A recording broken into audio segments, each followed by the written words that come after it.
Dog training is very important to many owners of dogs. Dog trainers can not only help behavior with family pets, but can also teach behavior for service animals.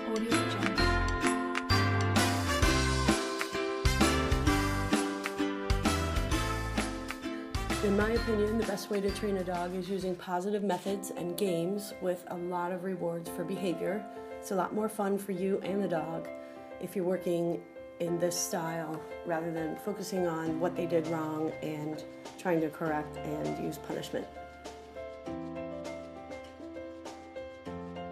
I initially got into dog training working at one of the veterinary hospitals in the area right after I graduated college.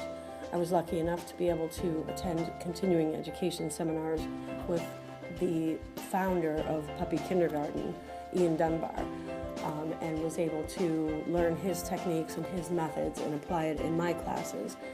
And I continued my education at various seminars around Ohio and the surrounding states.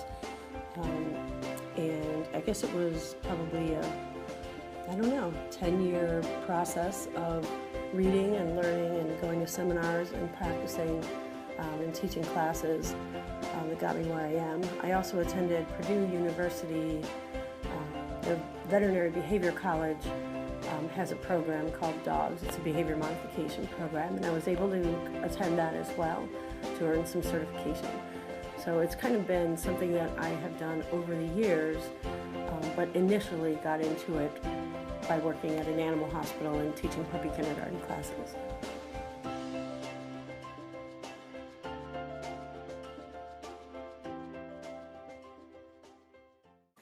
In my opinion, operant conditioning is the best way to train a dog.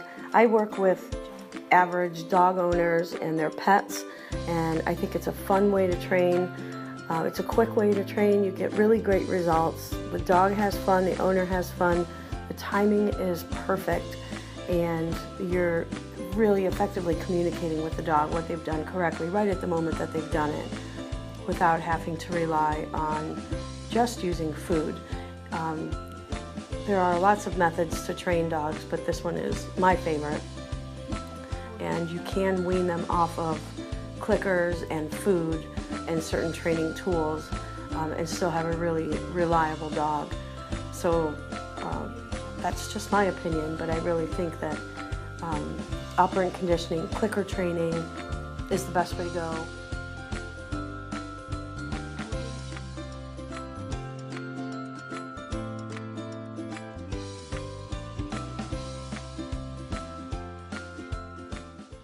Okay, I took a lot of classes. This entire semester, I just got my sitter position a couple weeks ago, and so I've only sat like 4 or 5 dogs, and only a couple of times because we had to take so many classes and we had to take a bunch of evaluations. Even the trainers, both the trainers and the sitters had to take so many evaluations, and yeah, I've only sat a couple of dogs, and it's mostly just been for a few hours.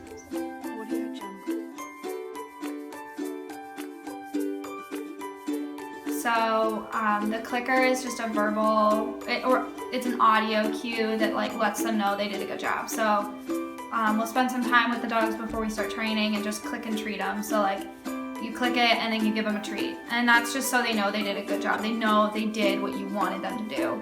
And then when we actually train them, so if we were to train them to sit, we'll use a lure where we'll just have a treat and then move their nose back until they sit down. And then we'll click and treat. And we don't say the word sit until we're getting the action that we want. So, and then we'll add in the verbal cue, and then after we add in the verbal cue, we'll add in a hand signal. And that's just so we could just turn to our dog and just do this, and then they'll sit down.